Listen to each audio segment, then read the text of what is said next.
पहले से हमें अंदाज़ा हो गया था कुछ दिनों से कि ये फ़ैसला क्या होगा। उसके लिए तैयारी पूरी है और इंशाल्लाह कोई फ़िक्र की बात नहीं है। हम इसको जो अगले दिन आ रहे हैं, चंद दिन में मेरा ख्याल है इलेक्शन की अब तैयारी होनी चाहिए, क्योंकि 8 फरवरी को इलेक्शन है और इंशाल्लाह इलेक्शन पीटीआई पूरे ज़ोरों शोर से लड़ेगी।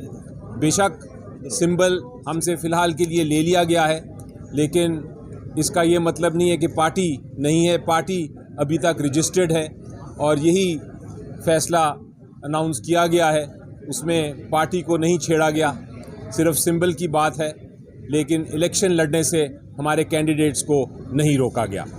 तो इंशाल्लाह अब नेक्स्ट स्टेप होनी चाहिए हमारी 8 फरवरी का दिन, जब आप लोग सब आके पीटीआई के लिए